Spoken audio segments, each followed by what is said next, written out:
Welcome to Metropolitan Community College's final presentation in the 15th Annual Diversity Matters book series. Thanks to many of you who've been here throughout the review of 5 books. If you'd like to revisit any of the discussions, go to mccneb.edu/book series, where links to recordings are held. You can also explore on MCC's YouTube page.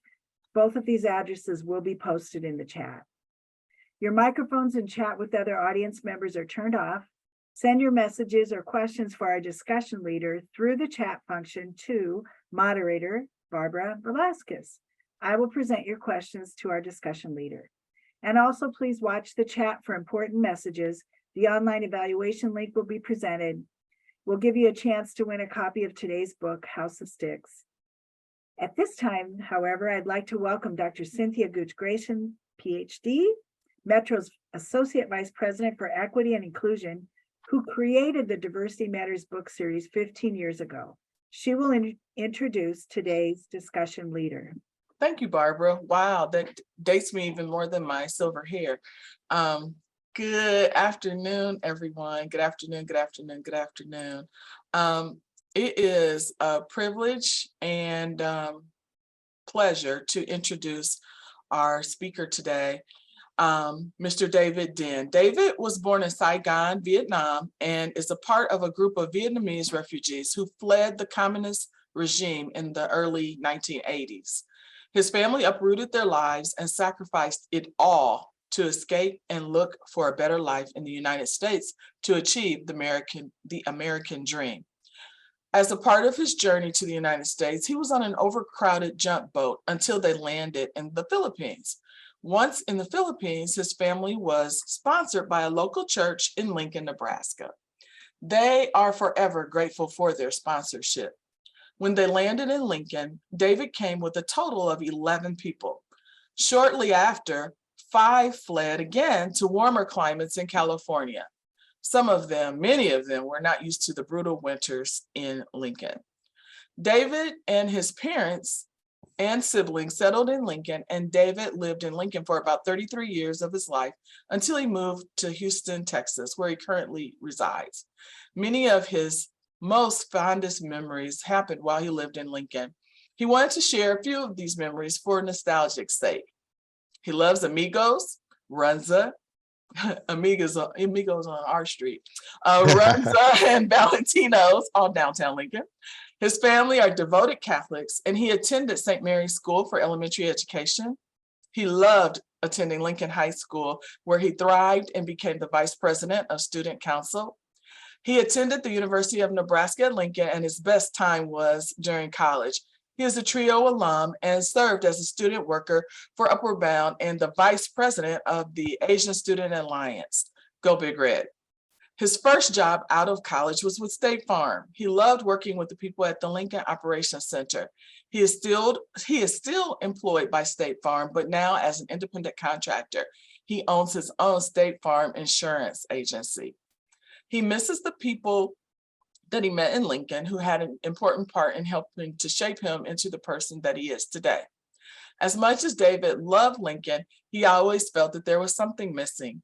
He wanted to see more of the world and chart his own path, and he made the decision to make his new home in Houston, Texas. He loves being a State Farm agent because he gets to use this platform to help people manage their risk of everyday life, help people recover from the unexpected, and help people to realize their dreams. These are the same dreams that his family had when they made the life-changing decision to leave their motherland. On a personal note, I'm pleased and proud to have known David during his formative years when he was a student at the University of Nebraska at Lincoln, and just to see the person and the man that he's evolved into. I'm just very, very proud of him, and that he doesn't forget where he came from, and just all of that. And I don't want to tear up. So I present to you all Mr. David Dinh. Thank you, Cynthia. Thank you for that amazing introduction. Cynthia was one of my mentor, instrumental in developing me in my development and being a better person. So I want to thank you. It's an honor to be introduced by you. And so thank you very much. And I want to go ahead and just share my slide with me. And I just want to make sure that everybody can see this. Can everybody see my slide? Okay, perfect. Okay, so you guys are all here and we're all here to talk about this book called The House of Sticks by Lee Tran. I'm here to kind of lead the discussion, but I want to start off by just, the books talked about the author, and this is what the author talked about herself. She says, Lee Tran graduated from Columbia University. She has received fellowship from McDowell, Art Omdi, and Yaddo, and this is her first book. I also want to read an introduction. I think this is going to give you a snapshot and a summary of the book, right? So Lee says, Lee is just a toddler in 1993 when she and her family immigrate from a small town along the Mekong River in Vietnam to a 2-bedroom railroad apartment in Queens. Lee's father, a former lieutenant in the South Vietnamese army, spent nearly a decade as a POW, and their resettlement is made possible through a humanitarian program run by the US government. Soon after they arrive, Lee joined her parents and 3 older brothers in sewing ties and cummerbunds, piecemeal on their living room floor to make ends meet. As they navigate this new landscape, Lee finds herself torn between 2 worlds. She knows she must honor her parents' Buddhist faith and contribute to the family livelihood, working hard, long hours at home, and then later as a manicurist alongside her mother at a nail salon in Brownsville, Brooklyn, which her parents eventually took over. But at school, Lee feels the mounting pressure to blend in. A growing inability to see the blackboard presents new challenges, especially when her father forbids her from getting glasses. Calling her diagnosis of poor vision a government conspiracy, his frightening temper and paranoia leaves an inedible mark on Lee's sense of self. Who is she outside of everything her family expects of her? Told in a spare, evocative voice that with flashes of humor weaves together her family's immigration experience with her own fraught and courageous coming of age. House of Sticks is a timely and powerful portrait of one's struggle to reckon with her heritage and forge her own path. So this was an introduction in the book. And I have this slide here because when I was first asked to do this, I think this was like, what, maybe 6 or 7 months ago, I was first asked to do this. I thought that this was just a typical coming to America immigrant story, right? As I start reading the book, what I learned throughout the process, this was more than just a coming to America story. This was a coming of age story about Lee Tran. And we're going to discuss this coming of age story in as we go along with this this event today. But then also as you end the book, you start learning this coming of age story tells you it is becoming of what Lee Tran is, the person she is today. So I thought that the best way to do this, because as you know, this is 360 pages of a book, right?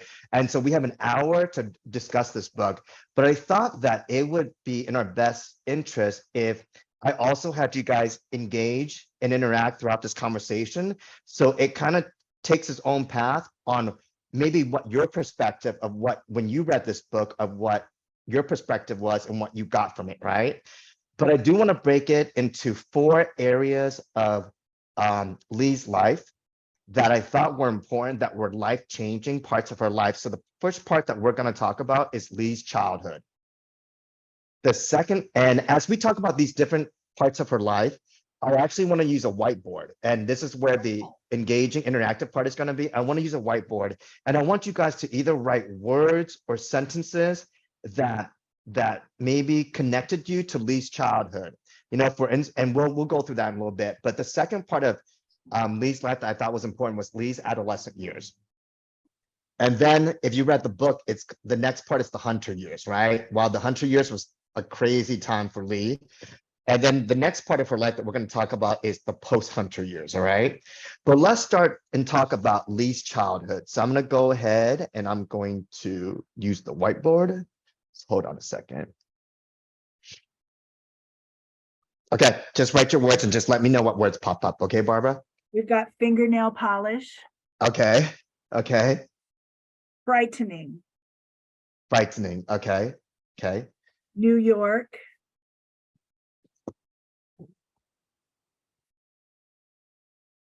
Now, New York, okay, frightening, okay. change, So I think let's just start with frightening, right? So in Lee's childhood, that word definitely pops out because for me, and also for Lee, we came over with barely nothing, maybe our shoes and our shirts on our back to a new country that we're very unfamiliar with, right? And just even that first time when they land and they need to find directions to get to where they need to go, I mean, that was frightening, right? They didn't have Google Maps back then, right? And so they depended on a piece of paper with directions.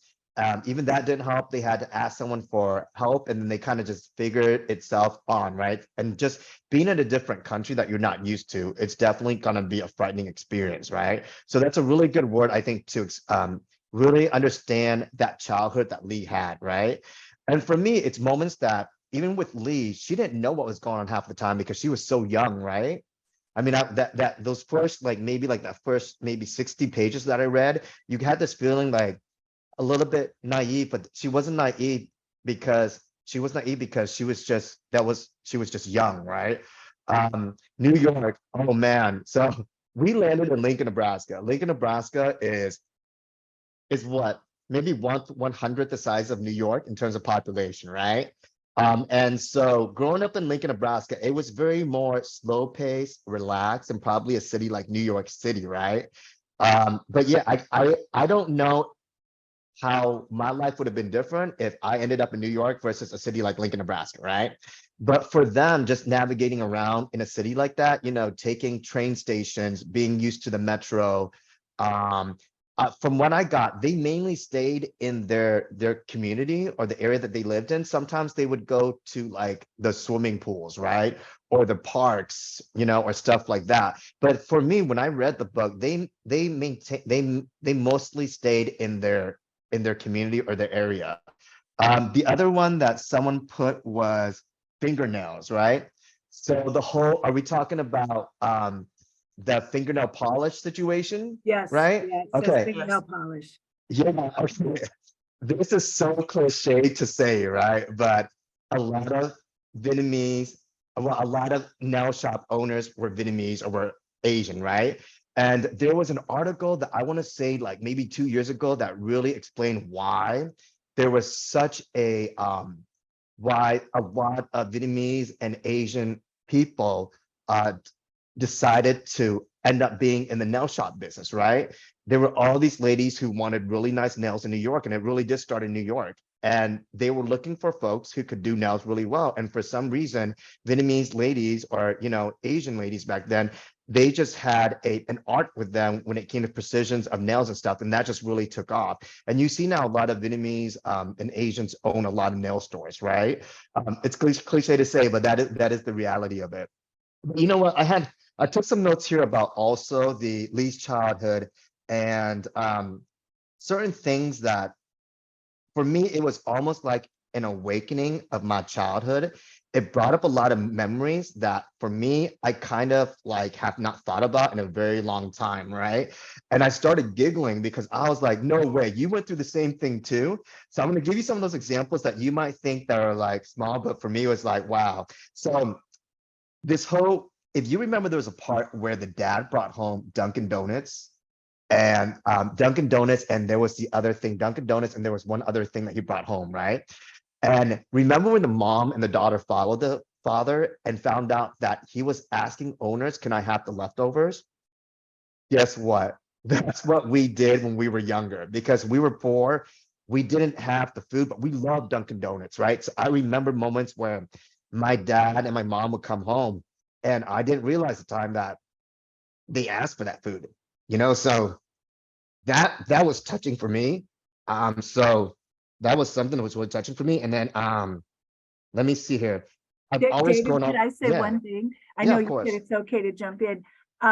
It was also touching that they never let him know that they caught him, right? Yeah, They, right. the mom and the daughter quickly got home and they just pretended like they didn't know he was doing that. They didn't want to take his pride away. Right. Yeah, completely agree with that. And I think it's about the whole saving face thing that's really important in the Asian culture. The other thing I thought was school supplies. So in our household, buying school supplies was a huge deal because my parents focused so much on education. And there was a part here, and I don't know if they still do this or not, but do you remember when we were younger, we used to have those scholastic book fairs? And you could go in and buy like erasers, pens, books, like all these books and all this stuff, right? I remember that as a child, and I don't know if they still do that or not. And then, when I take pictures these days, people always say, don't take pictures in groups of 3. And then in the book, it talks about the exact same thing. Don't take pictures of groups of 3 because the middle person, they lose their soul. And I'm just like, wow, like all these things that I'm like, I didn't know that it was more of like a cultural thing, right? The other thing that was important, and maybe this was because of the fear of water, because we came over on a junk boat, right? But my dad put a huge emphasis on us learning how to swim. So all of us had to take swimming lessons. He brought us to Woods Pools. I think Woods Pools, I don't know if it's still open. We took Red Cross swimming lessons then. And that was so important to my dad. And you want to know the thing? I don't know if my dad and mom even knew how to swim, but they made sure that their 4 kids knew how to swim. So when I'm reading this, I'm just like, oh man, this is so crazy. All these things that are similar, like playing Monopoly, and they talk about their dad's favorite show was Fear Factor, right? And how they had to rig the TV to be able to watch that TV and you could see the white lines. That was the exact same thing that happened in our household. But my dad's favorite TV show was not Fear Factor. Guess what his favorite TV show is? It's a sport, but it's a sport that you might not think. Some may not consider it a sport because it might be a little fake or it might be. So think of something. Wrestling.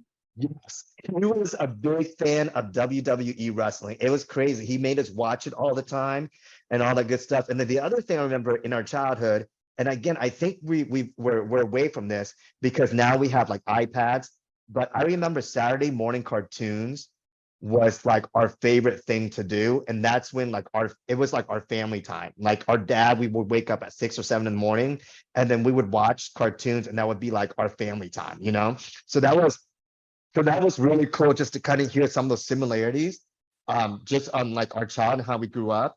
But the one thing that for me that as I think about it now, and I think about some of my friends who have gone through this, which was a really important part of the book, in my opinion, was the sweatshops, right? If they were doing that these days, Child Protective Services would be called to that household in a heartbeat. The police would be coming out. But you know what? I knew so many friends who had like these makeshift sweatshops in their home. For instance, and Cynthia, this person, 2V, their family used to do parts for like seats for like cars and stuff, right? And they were young, and I think they got paid doing it. So it wasn't necessarily, like they didn't get paid doing it. But yeah, I mean, like I just remembered all these situations. And when I went through these childhood memories of these, I just felt so much connected to this, So for me, it was great just hearing that kind of stuff and being like, wow, Lee, we have a lot of things in common. Any other thing that might have popped up, Barbara, since the whiteboard doesn't work for me? Some other words on here are moving to the other side of the world Mm-hmm. and cold. And I don't know if I said change before. Yeah, the cold thing really hit my family hard because as you remember, we came over with 11 people and 5 of them ended up going to California. The climate, you guys are probably well aware, in Vietnam, it is hot, it is humid, and there are times where we might have some monsoon, but the weather is very hot and humid there, right? So the most ideal location where most people ended up going to was California. And so that's why you see such a huge mass of Vietnamese or Asian population in California, because you have like a lot of Vietnamese in San Jose, you have a lot of Vietnamese in Orange County, you have a lot of Koreans in Los Angeles. It's because of the weather and the community that people started migrating there, the community that they built there. So for them, I'm kind of surprised they stay in New York because New York winters are pretty brutal, right? But I'm surprised they didn't end up going to California. But yeah, the cold was really something that touched me as well because the cold and just their living conditions, they didn't have the best living conditions, right? 2-bedroom apartment, filled with cockroaches. They had, I think, were sleeping on the floor with a blanket, right? And that's all they had to keep them warm. So imagine a thin blanket in negative degree weather. I couldn't do it these days. So I don't know how they were able to do it back in those days, Isn't it true, David, that they said that the heater didn't work, so they don't have any, there was no heat in that apartment. Yep, exactly. And they couldn't buy candles. They didn't have, because they just really thought of like the bare essentials that they were, buying back then. But yeah, so great job, you guys. I really like the words that you guys use. It really does help tell the story and connect us with Lee's childhood. So now, if you don't mind, let's David, go ahead and before you move, there's yeah, go another ahead. one that came up you might want to address, sibling relationships. Yes. Okay. So sibling relationships. So she had three brothers, right? She had Tin, Fu, and Long, right? Tin was the older one. When I read this book, I connected the most with Tin because for me, when it came to the sibling relationship, the person who's always the oldest always sets the example. But when you set the example, you're also the one that most likely will get in trouble the most. And so what I mean by this is because for me, when I was trying to assimilate to the American culture, I was also trying to help my parents understand things are done differently, right? But my parents didn't like that sometimes. So back then, we got, let's just say whooped, okay? We got, so, like, because it was just a different sort of culture back then, right? So my sibling relationship, I connected most with Tin because there's a part of the book that they talk about Tin, and they said how Tin started spending like an hour getting dressed, doing his hair, because he had that whole Asian spiky hair. Cynthia, do you remember? I used to have just up Asian spiky hair. Like it was straight up Asian spiky hair. And I used to want like Jabos. I used to want Nikes. I used to want Adidas. I used to want Jinkos. No, you All used to have. You yeah, used to that's right. have. Yes. I used to want and I used to have them. Yes. So and then also like with Tim, he the whole part about the computer, right? When he got the computer, I wanted that so bad. And my parents were like, we can't afford this. Why do you need it? Stuff like that. And there was almost like a little tension and animosity with that, right? So for me, I connected with Tin the most. But yeah, with siblings, if you what you also find out in maybe it's different. I think it's different now, but back then a lot of the Vietnamese families, or maybe even some of the Asian cultures, showing affection wasn't huge. Like I'll tell you this. To this day, my mom has not said I love you to either myself, my brother, or my sisters, right? It was just a different time and a different culture then, right? How she showed love was through our stomach. She would cook all the time and she would say, hey, the way I show you love is through your stomach. But it's different now because I have nieces and nephews, right? She has grandkids and she says I love you to them all the time, right? So I guess back then it's just a different time and different culture, but I got along with my siblings really well. We we played with each other because that's who we had at the time. But we didn't show a lot of love and affection because we didn't get that from our parents. So in our household, we didn't say I love you a lot, or or like, we didn't ask about how are you doing, stuff like that, just because that's how it was back then, is this. Mhm. Okay. I just want to make sure everybody's able to post on the whiteboard, so. Yeah, of course, of course. There'll be things Okay. going out you don't have to worry about. All right. All right. All right. So let's hop on to Lee's adolescent years, right? So Lee's adolescent years, this is really when we see a girl transform into a female, right? Um, and so I'm gonna put opinionated as one because and also her voice, right? And the reason why is as she's navigating through school, she starts taking some of these classes, right? And she starts taking classes on feminism. She starts taking classes on religion. She starts learning about all these different things, right? And you can tell that she starts formulating her own thoughts, right? As she's starting through like late, like 8th grade to maybe high school, right? She starts formulating her own thoughts. There's a moment in the book where she is with her mom at the nail salon and she knows what they are doing, like the way they treat her is wrong, right? And she's like, kind of stand up for yourself, like say the nail, I'm not moving forward with you on this nail service anymore and stuff like that, right? And the mom just kind of gives her this look, but you start seeing that she understands that this is not right how they're treating you, and we should not, we should not be willing to take this, right? And it leads to kind of a dark area of the book also. But yeah, for me, this is where she really gets her voice and she speaks up more and she starts formulating more of her thoughts. Barbara, what other maybe words that are coming up that they're putting on the whiteboard for this adolescent years for Lee?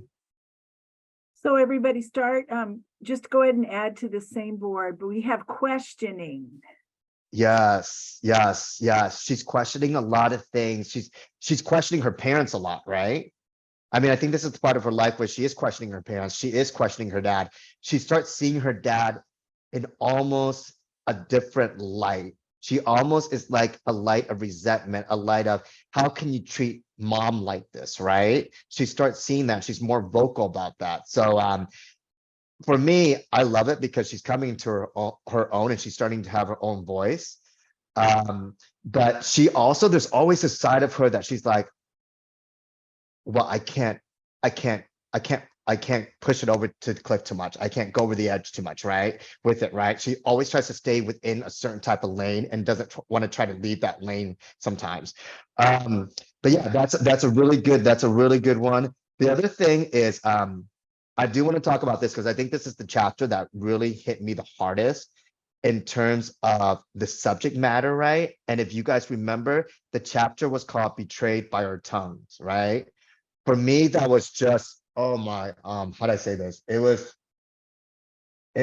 such a horrible situation in the book, probably one of the ones that stood out the most, because in that nail salon, when she was having that conversation, the customer was like, does she not like me? Is she talking bad about me and stuff like that? And the mom is like, oh, no, no, no, no, no. And she sends the daughter home, right?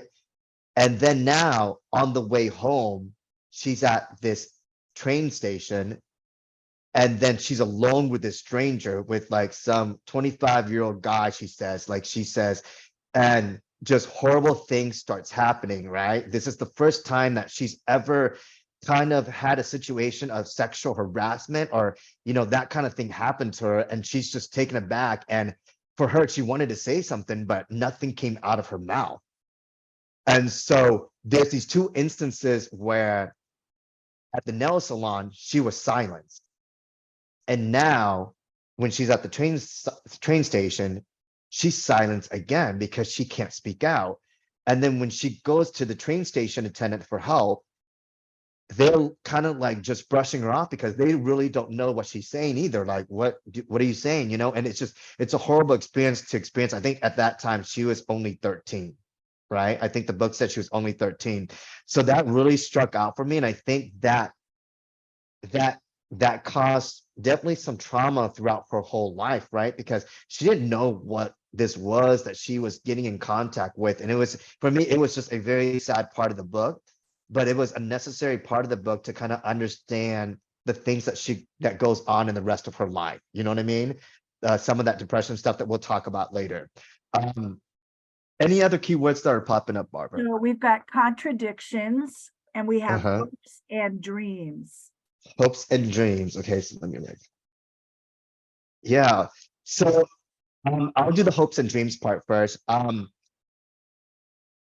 When I read this book, I had this feeling that Lee did not know how an amazing person she was.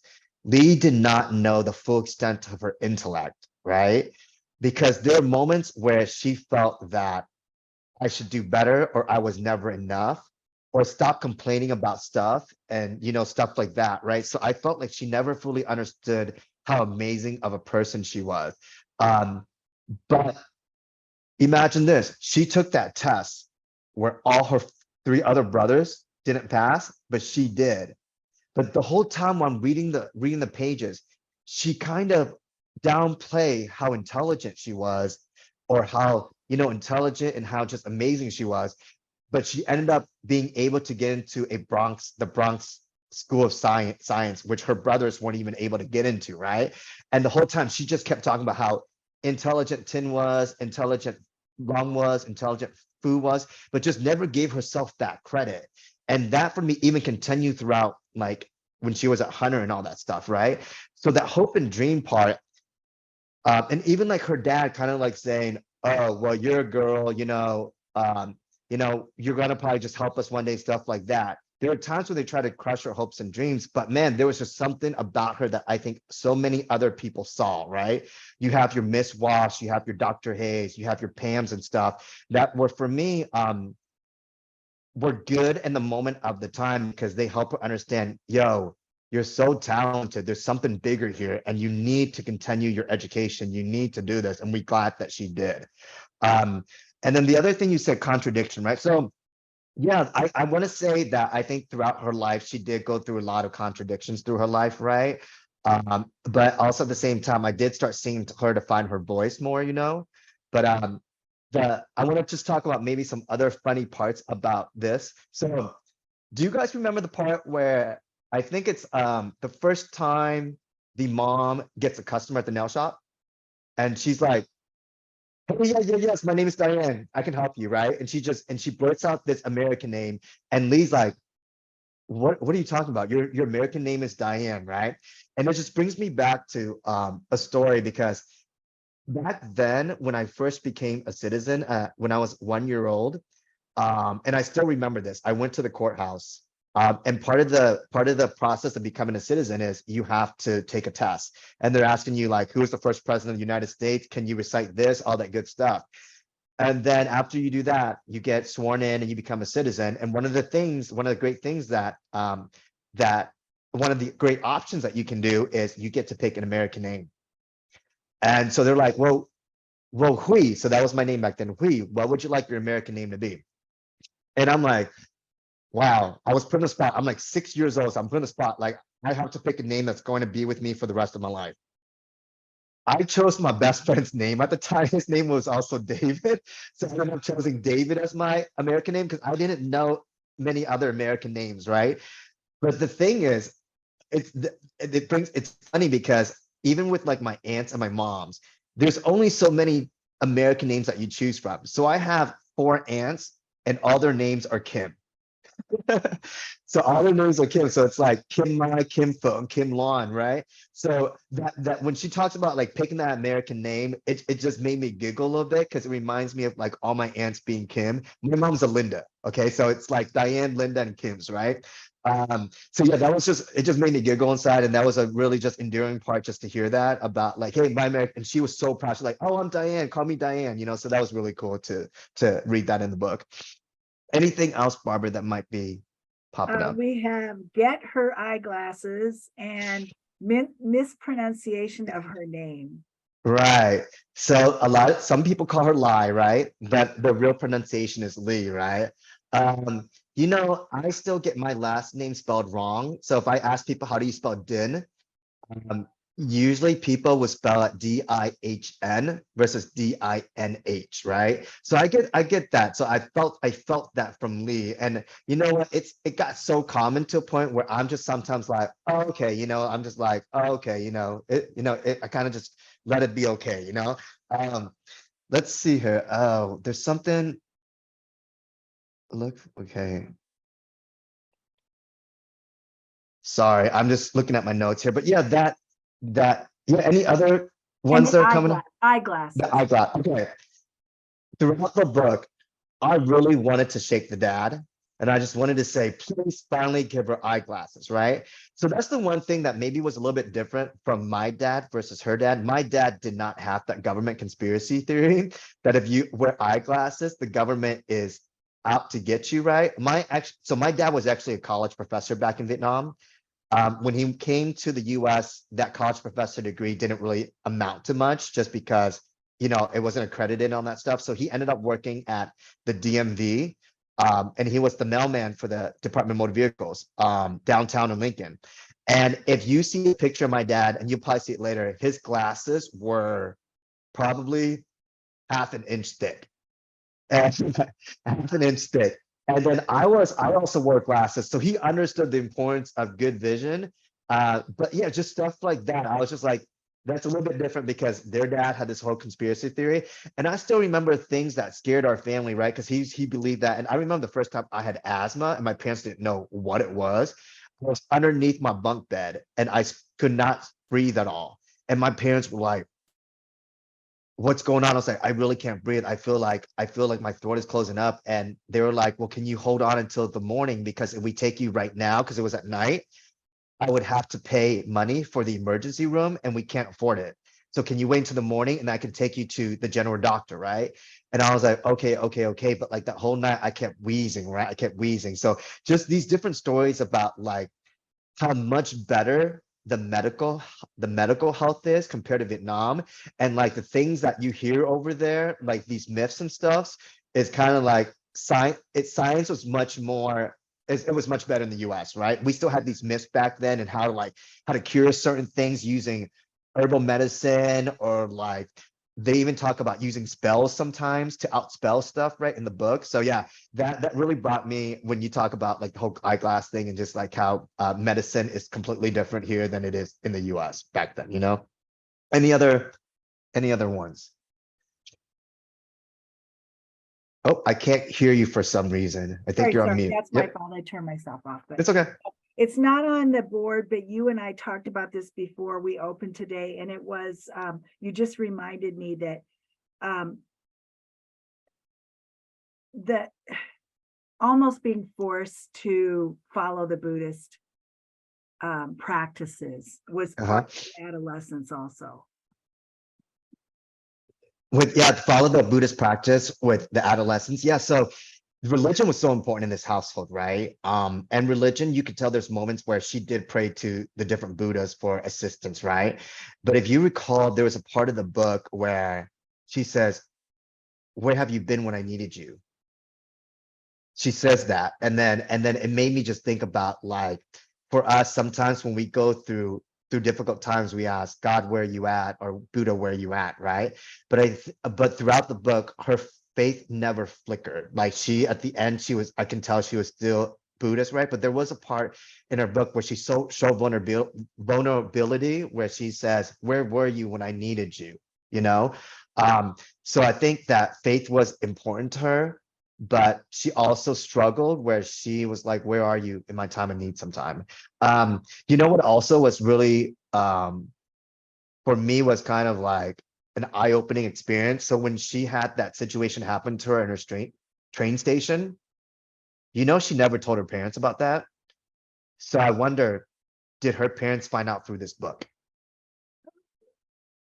You know, and like years later, and was like, wow, my daughter went through this and I didn't know this, you know? And so like for me, that was another just eye-opening experience where I'm like, wow, man, you know, did they really find out later through all these years that these things were finally happening, you know? All right, anything else, Barbara? Any other comments during Lee in the adolescence year? I don't see anything else out there. Okay, okay.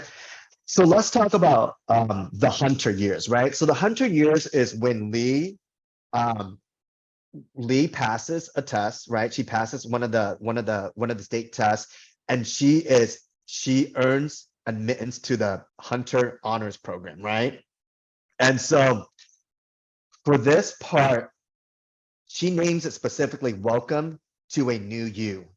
And I think that this is where she does realize that she's becoming a newer person, whether for the good or the best or whatever, she's becoming a newer person, right? And she starts off thriving at Hunter's Honors Rose program, right? She's getting straight A's for like the first 3 semesters, right? She's on all these different sorts of organizations. You know, she's leading all these different organizations. And you know what I got from that point right there? What I knew about Lee at that point is she's a people pleaser. She wants to please people. That's why she always said yes to everything. She's a people pleaser.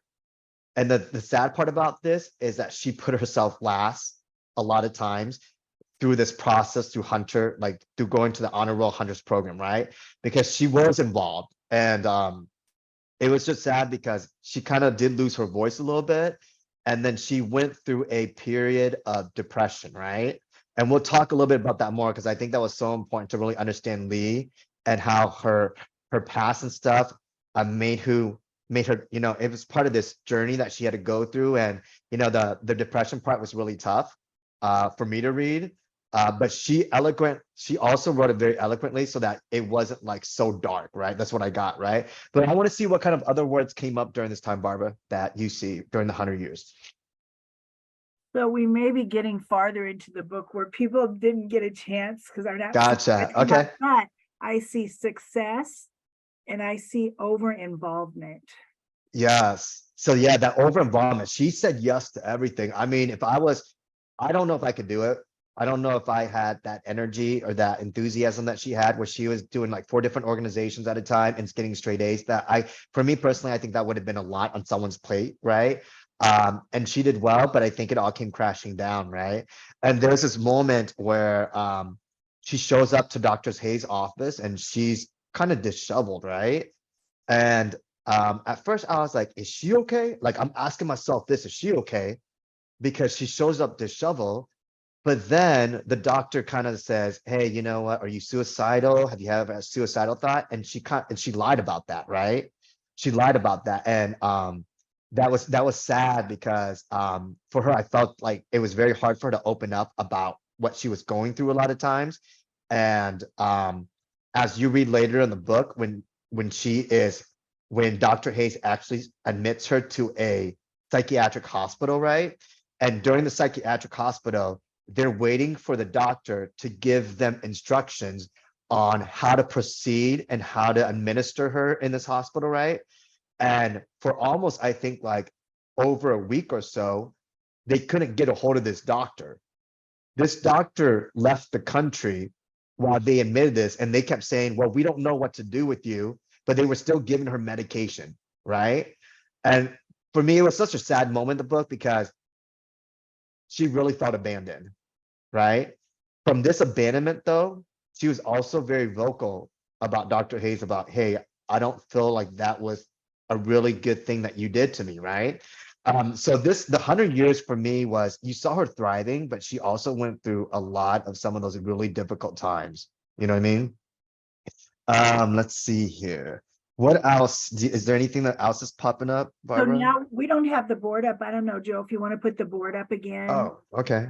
It was, I think he removed it because it was kind of full. Can you put one back up, Joe? Let me see if I can do it. Hopefully. It's now, we can see it. Can you see it, David? Yeah, I still can't see it. It says report problem still, so I'm Okay. sorry. I don't know. Yeah. But we could write on here, I think missing classes could be on there. Yes. She missed a lot of classes, right? And it was like a progression that you can start seeing, like, and then she just didn't end up going to classes anymore. And that definitely was the depression, right? That definitely was the depression. She did not want to get out of bed.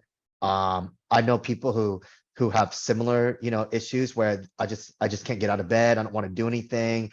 And yeah, so that was really sad to see her go through that, definitely. Just that depression took such a toll on her, right? And it was, I felt like people knew, right? I felt like all these people knew, but just didn't know how to help her sometimes with it through, you know what I mean? Because she was a little closed off at times. Yeah. And the word is on there, secrets. She did keep a lot of secrets. And she kept a lot of secrets. And I think a lot of it is this whole, in our Asian culture, it's about saving face, right? We don't like to talk about things that embarrass ourselves, that makes us maybe make us look weak or whatever, right? And I think that was part of that internal struggle that she was dealing with, is if I talk about this, they might think I'm weak. If I talk about this, then I'm not giving enough to Buddha, all these different things that she was struggling with. So and I think that made her depression even worse. Not being able to feel comfortable enough to talk to someone, right? So yeah, it just, for me, it was an overall just a really bad situation at that time for her. And we have a great question that's come in the chat. Okay. With your experience as a refugee, what suggestions do you have for us that work with many pre-college and college refugee students, maybe related to what Lee went through at Hunter? Yeah, absolutely. And himself. Yes. So so this is such a good question because when I'm the oldest in my family, right? And when I started just school in general, let's just say high school and let's just say college, right? I was completely lost. I had no idea what I was doing. I was like asking for help, all this stuff. And what I can say is go use your resources, develop mentorship opportunities for folks like Cynthia, right?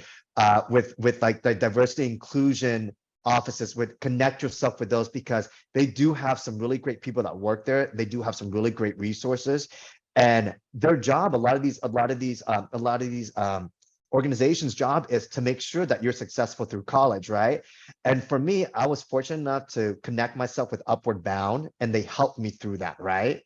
And but I had to find that myself. I kind of had to lead the way. So then when my siblings, my brothers and my sisters went to college, I knew everything they needed to know. Hey, you go do this, you go do that. Don't worry this, don't worry that, which is kind of like what Tin, Fu, and Long helped Lee with through her studies, right? They coach her through it. They said, hey, you know, the moment where they're like talking about buying bedding, hey, no, this is really cheap. Don't worry about it. You know, don't worry about that. Or like, oh, this book, don't worry about that. We got you, and all this stuff. And hey, you really want to think about starting to do this. You really want to think about starting applying for this and all that good stuff. So that's the one thing for multicultural students who are coming.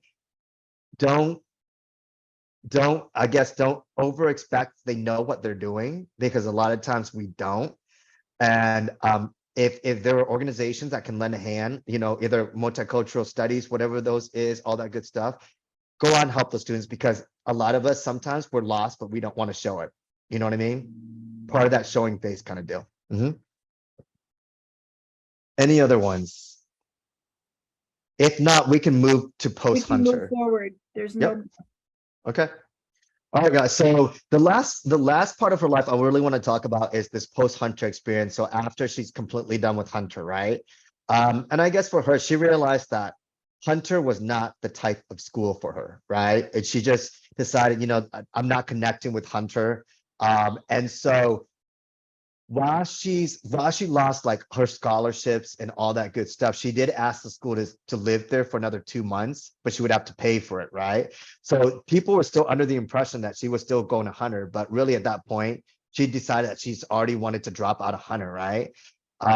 But there's a really important actually, I want to say there's a couple important figures in her life post Hunter that I call like the guardian angels, that for me had a huge impact on her life. So let's talk about Joseph Vidal, right?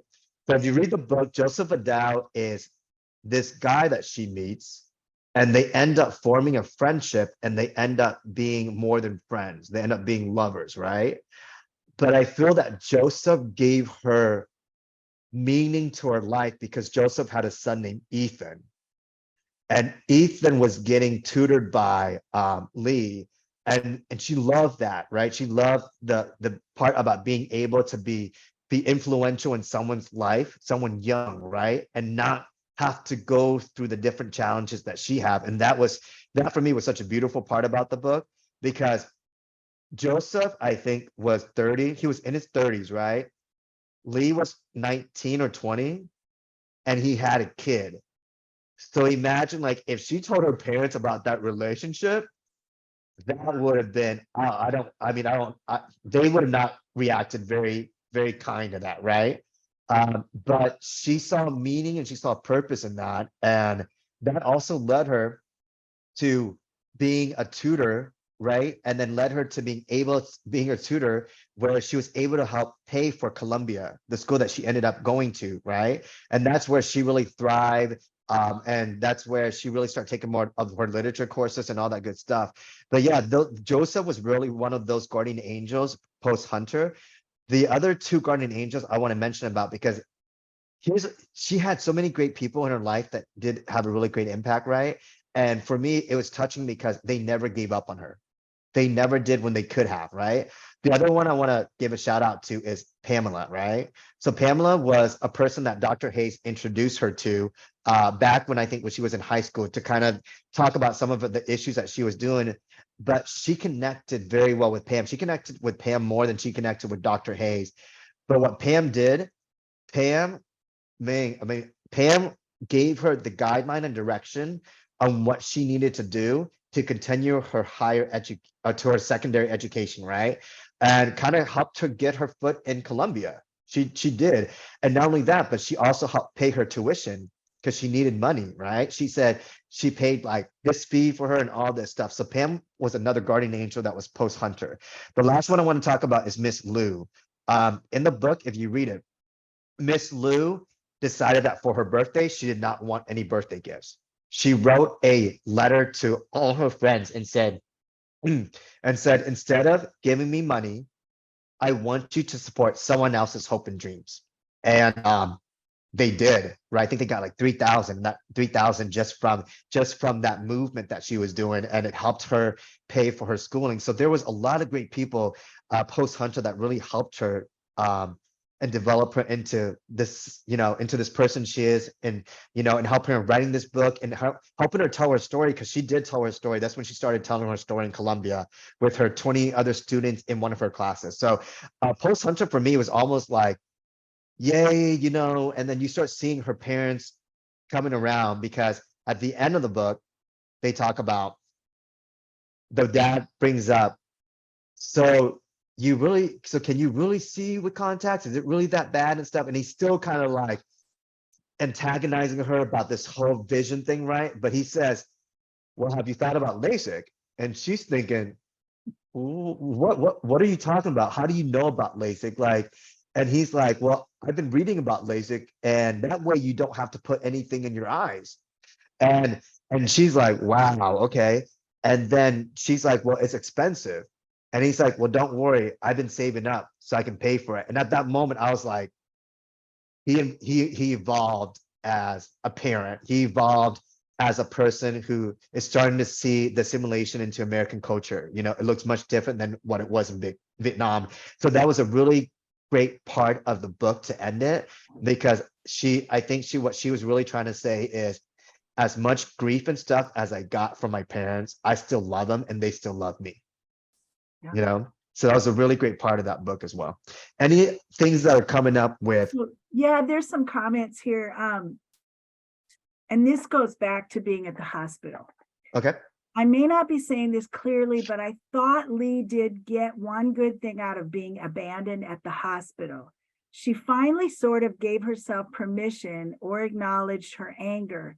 So she maybe started a healing process by accepting that she had emotions and was naming them. Yes. And I think that's part of the growth process, right? And I think, if anything, that might have been the trigger for her to really start thinking about life in a different manner, right? And so things happen for a reason. That's, like she said, that reason happened, and it helped her grow from that. Any other things? And another one, David, Okay. On that last panel, we had the sibling relationships. Yes. And I don't think we stated it today, but I thought it was very fascinating the way one of her brothers resolved the sight problem. And Right. to tell the rest, because not everybody maybe has read the situation. Yeah. So when I think she's in high school and her vision is bad, right? And she comforts in Tin a lot about this stuff, and Tin is the actual one that bought her the glasses, right? But they did it behind the parents' back, and they're like, well, only wear and put in your locker and all this stuff so that your parents don't find out and stuff, right? But you can tell that sibling love right there.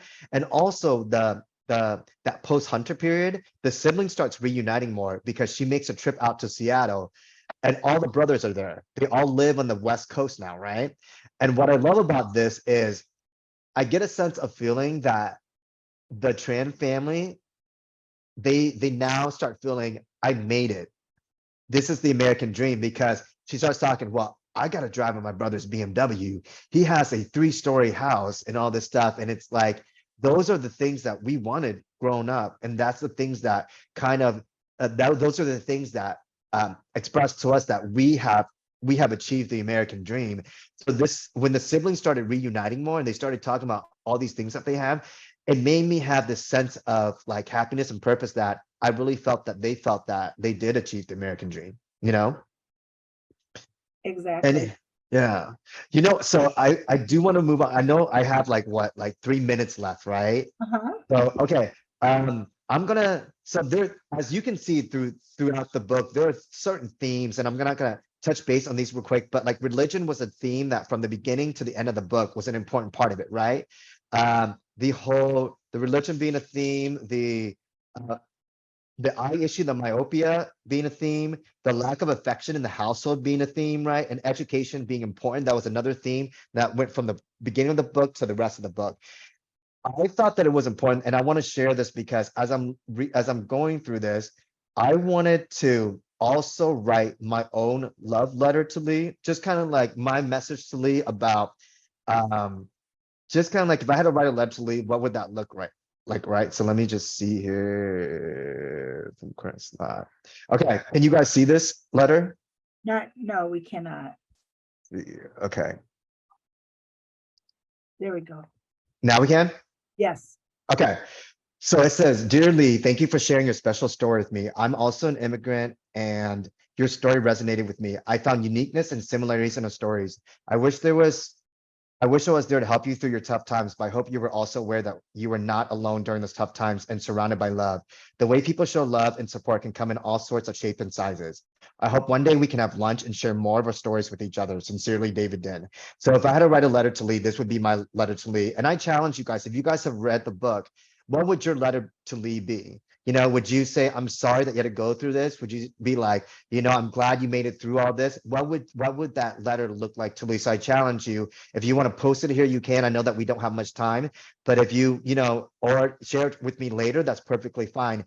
But I thought that it would be important that I wrote a letter to Lee also, just thanking her for sharing her story and what I got from it. And I'm hoping that she's okay and all this good stuff. But yes, I wrote a letter to Lee. And I also just want to end because I know we have like maybe a couple minutes, but I want to share with you guys, this is my immigrant photo. So this is a photo that we took when we went to the Philippine Islands. So as you see here, 1, 2, 3, 4, 5, 6, 7, 8, 9, 10, 11. 11 of us came over, right? So this is my mom and dad, my aunts and uncles, mainly my aunts and uncles, and 5 of them are the ones that went to California. But you know, for this picture itself, I like looking back at it because for me, it helps me understand where I came from. It helps me stay humble. It helps me understand the sacrifices and the struggle my parents made. But I'm the one on the very, I'm the one on the very, I'm sorry, I'm the one on the very top. So the third one to the left on the very top is me. My brother is the one on the very bottom, and my parents are the ones, the first 2 on the very left. So Din Van Yap and my twist. So those are my parents, and the rest are my uncles. But I thought it'd be cool to show you guys this picture, and maybe it'll help visualize, you know, the sacrifices and challenges that my parents made for us to be here. David, I'm gonna jump in. You are amazing, but I knew you would be, because you're an amazing person. Thank you. I mean, you did the doggone thing. You were very, very engaged and spurred a lot of thought and emotion. And so I thank you for that. I do have another question really quick.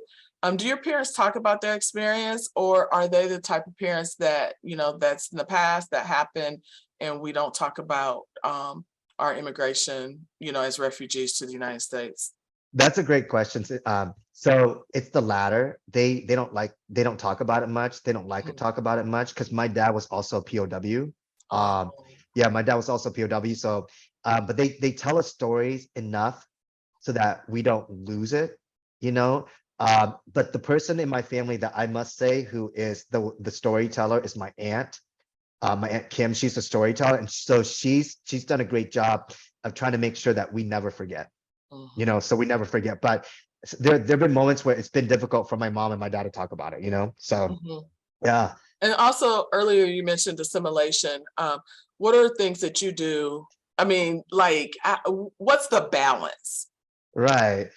So I mean, assimilation, for me, my parents thought it was very, so you read some of you hear some of these immigrant stories, and some of these immigrant stories talk about like, I only want you to speak Vietnamese in the household because I don't want you to forget that tongue, right?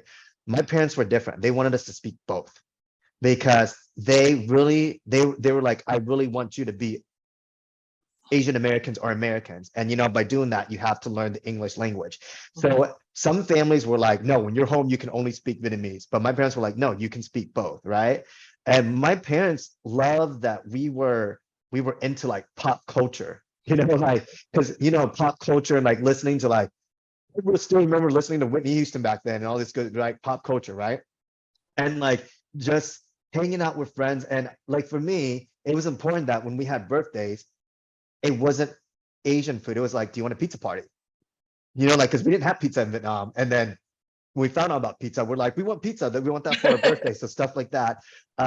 And like celebrating the different holidays, right? July 4th, Christmas. Christmas we celebrate, but July 4th, like these holidays that are more westernized, right?